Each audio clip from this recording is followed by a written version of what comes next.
Hər vaxtınız xeyir. Bugün sizə çox maraqlı, hətta biraz da sehri görünən bir konseptdən danışacağıq.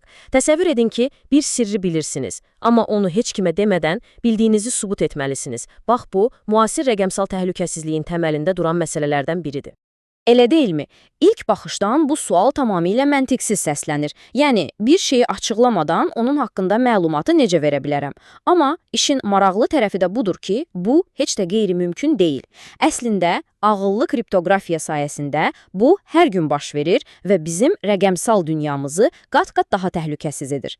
Yaxşı, bəs bu necə işləyir? Hər şey iki tərəf arasında qurulan xüsusi bir rəqəmsal söhbətlə başlayır. Biz buna interaktiv sübut deyirik. İndi gəlin, bu söhbətin iştirakçıları ilə daha yaxından tanış olaq. Deməli, səhnədə iki əsas oyunçumuz var. Bir tərəfdə sirri bilən və bunu sübut etmək istəyən, sübut edən durur.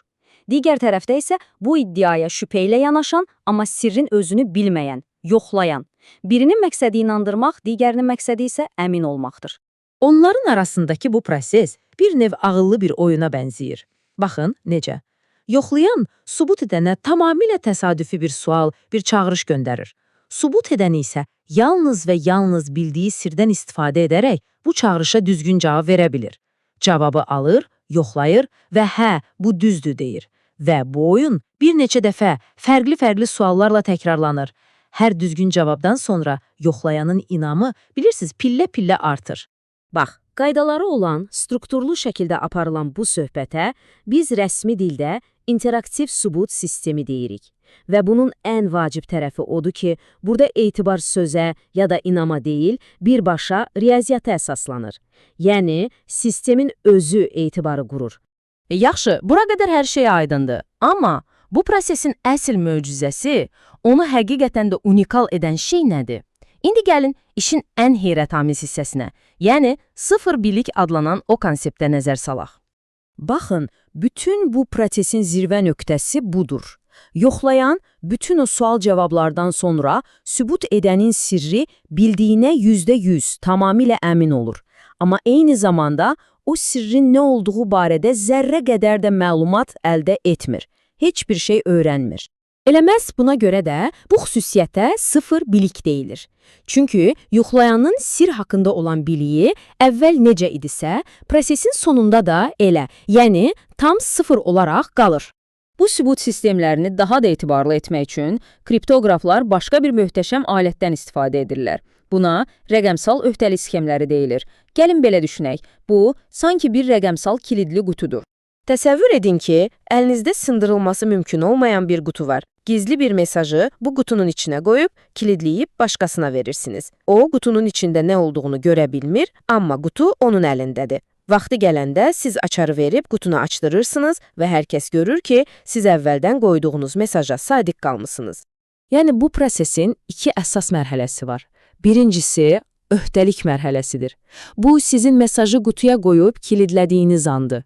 İkincisi isə açıqlama mərhələsidir.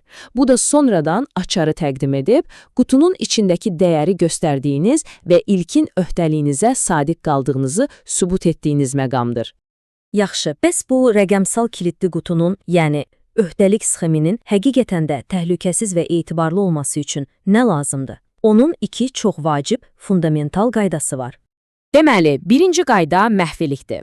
Bu o deməkdir ki, qutu kilidlikən heç kim, amma heç kim onun içində nə olduğunu bilə bilməz. Qutu şəffaf deyil. İkinci qayda isə bağlılıqdır.